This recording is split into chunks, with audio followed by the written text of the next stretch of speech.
खुश आमदीद दोस्तों, आप देख रहे हैं अदब सेंटर। ये भी नहीं था कि वालिदैन सौतेले थे, बल्कि हमारे वालिद आतिशफिशा मिजाज के मालिक थे। गुस्से में आग का बगूला बने रहते थे। ये बात खानदान भर में मशहूर थी कि मियां अनवर ने घर का माहौल अजब बना रखा था। हमको ऊंची आवाज में बात करने की आजादी नहीं थी। फिल्म, गाने, बाहर की सैर व तफरीह तो दूर की बात, हम बहन भाइयों को टीवी पर ड्रामे भी देखने की भी इजाजत न थी। करीबी रिश्तेदारों के घर जाने से पहले इजाजत लेनी होती थी। इस कदर घुटनज़दा माहौल था हमारे घर का कि हम बाप के साए से छुपने लगे। हमारे वालिद जरा सी बात पर भड़क जाते थे। दुख तो ये था कि बात भी मामूली और बेजरर होती। नौकरी से वापसी पर वालिद हम बहन भाइयों को प्यार नहीं बल्कि मार से नवाजते थे, और ये कभी कभार का नहीं बल्कि रोज का मामूल था। हफ्ते में 4 दिन तो उनका मिजाज खराब रहता, और खराब मिजाज में वो बेटी बेटे की तफरीक किए बगैर गालम गलो करते कि शायद ऐसी गालियां कोठे वाली औरत को भी ना पड़ती हो। ऐसे इल्जामात लगाते कि इंसान खुदकशी कर ले। हम सब इतने सहमे हुए रहते कि सफाई का एक लफ्ज भी ना कह पाते। ईदैन, शब बारात, 14 अगस्त पर हमारे रिश्तेदारों के घरों में खुशियां, रौनक, गहमा गहमी होती थी, जबकि हमारे घर मौत का सन्नाटा होता था। मुझे अच्छी तरह याद है, मैं 6 बरस की थी। ईद के दिन भी वालिद का मिजाज बेहद संजीदा होता। हम बात भी ना कर पाते, जबकि हमारी हम उम्र लड़कियां कजिन अपने वालिदैन से लाड प्यार करती और ईदियां लेती।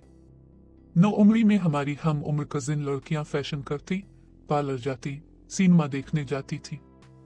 सबके घरों में इस दौर में डिश टीवी लगे हुए थे, जबकि हमारे घर में ऐसा कुछ नहीं था। हम बहनों को तो पार्लर जाने की इजाजत थी, न फैशन करने की, हत्ता के बाल संवार कर भी नहीं जा सकते थे। घर एक जिंदान की मानिंद था, और हम सांवर कर जाते भी कहाँ। हमको शादी ब्याह के मौके पर भी किसी रिश्तेदार के घर न जाने देते। ईदैन पर किसी के घर न जाते। इस वजह से हम बच्चियां अपने घरों में मैली कुचैली सी रहा करती थी। होना तो ये चाहिए था कि खानदान के बुजुर्ग वालिद को समझाते और हमारी मदद करते, उल्टा खानदान वाले हमसे नफरत करने लगे। हमारे घर आना कोई पसंद ना करता। अगर हम मिलने चले जाते, हम पर जुमले कसते, तंज करते, तजलील करते। उनके बाबा तो उन पर शक करते हैं। उन पर पाबंदियां हैं, ये लोग घर में नहीं बल्कि कैद खाने जेल में रहते हैं। ये अल्फाज हमारी कजिन जब क्लास फेलोज के सामने इस्तेमाल करती, हम बहनें शर्म से पानी पानी हो जाती थी। इतना भी ना कह पाती ये ना कहो, हमारे मुंह में तो जैसे जुबान ही ना थी। घर आकर अलबत्ता खूब रोती थी। सबसे ज्यादा कमजोर किरदार हमारी माँ का था। सब कुछ चुपचाप सहती रहती, देखती रहती और कुछ भी ना कर पाती। सिर्फ एक बुत की तरह थी वो तो, सांस जिस्म में आती जाती मगर जुबान और दिमाग बंद और खामोश। अगर कोई मेहमान हमारे घर रहने आ जाता, हमारी वालिदा की शामत आ जाती, चाहे जितना उम्दा खाना पकाती, मगर वालिद कोई ना कोई नक्स निकाल कर मेहमान के सामने शर्मिंदा कर देते और बाद में कई दिन तक बीवी को ताने देते। जानबूझकर खराब खाना पकाती हो ताकि मेरी बदनामी हो। वालिदा लाख सफाई देती, मगर ना मानते बल्कि कहते। इसी वजह से खानदान के लोग मेरे घर नहीं आते, यानी सारा कसूर वालिदा का होता। हम कमरे में डरे सहमे सब सुन रहे होते। अपनी वालिदा की मदद के लिए एक लफ्ज भी बाप के सामने कहने की हिम्मत ना कर पाते। सितम तो ये था कि जो मेहमान हमारे घर रहने आते थे, जिनकी खातिर अब्बा वालिदा से लड़ाई करते थे, उनके घर वालिदा हम में से कोई भी रहने नहीं जाता था। खुदा जाने क्या मसला था, नफसियाती मसला था कोई उनका कि अपने बीवी बच्चों को अजियत देकर खुश होते और जरा भी एहसास न करते हमारे दिल पर क्या गुजरती है। खानदान की औरतें आकर वालिदा के साथ हमदर्दी करती, कहती खुदा मालूम इस कदर पत्थर दिल क्यों है तुम्हारा शौहर, अपने ही बीवी बच्चों का दुश्मन बना रहता है।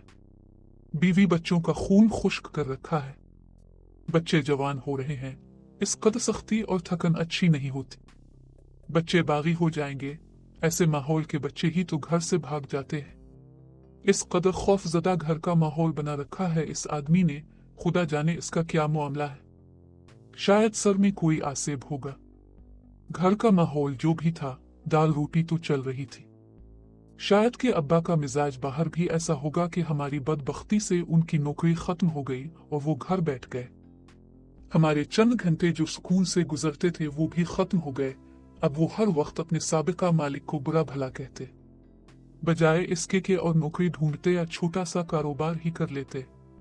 वालिदा हर वक्त समझाती थी, बच्चे छूटे हैं, पैसे की जरूरत है, कोई नौकरी ढूंढ लो, मगर ऐसी लड़ाई शुरू करते कि खुदा की पनाह। ऊंची आवाज में लड़ते, गालियां देते, बर्तन तोड़ते। इतना खौफ व हरास पैदा कर देते कि हम रोना शुरू कर देते। हालात मजीद खराब होने शुरू हो गए।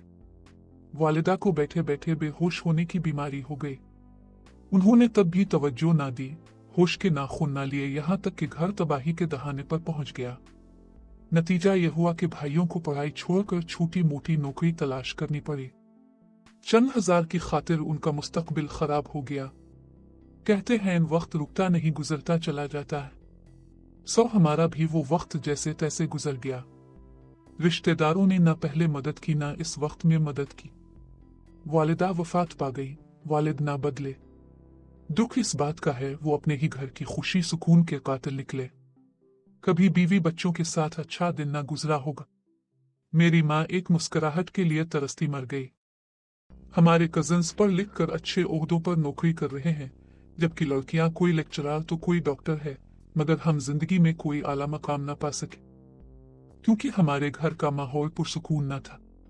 वालिद पढ़ाई पर तवज्जो देते, मदद करते, तो आज हम बहन भाई भी अच्छी नौकरी हासिल कर लेते। पढ़ाई अधूरी ना छोड़ते, यही सोचती हूँ तो आज भी दुख की आग में जलने लगती हूँ। पर अल्लाह का शुक्र अदा करती हूँ कि हम गलत रास्तों पर नहीं गए, गलत हरकतों में नहीं पड़े। हमसाए हमारी मिसाल देते हैं कि उनका बाप तो इतना संदिल जालिम था, बच्चे नहीं बिगड़े, माँ जो नेक थी। आज भाई कारोबार करते हैं, अच्छा गुजारा हो रहा है। हम बहनें भी शादीशुदा हो गई हैं, अपने घरों में खुश हैं, लेकिन ये ख्वाहिश दिल से नहीं जाती कि काश हम भी कुछ बन जाते। जब भी बचपन याद आता है, दिल खून के आंसू रोता है। काश वालिद ऐसे न होते, काश रिश्तेदार ऐसे बेहिस खुद गरज न होते। बचपन का जमाना जो सुनहरी होता है, अगर माँ बाप नफ्सियाती मरीज हों तो उन बच्चों से उनका बचपन भी रूठ जाता है। जाने ऐसे लोगों को क्यों बच्चों की नेमत अता हो जाती है जो बच्चों के हुकूक को नहीं समझते। खुदा करे ऐसा बाप किसी का ना हो जैसा कि हमारा था। सामेइन कहानी के मुतालिक अपनी राय जरूर दें। शुक्रिया।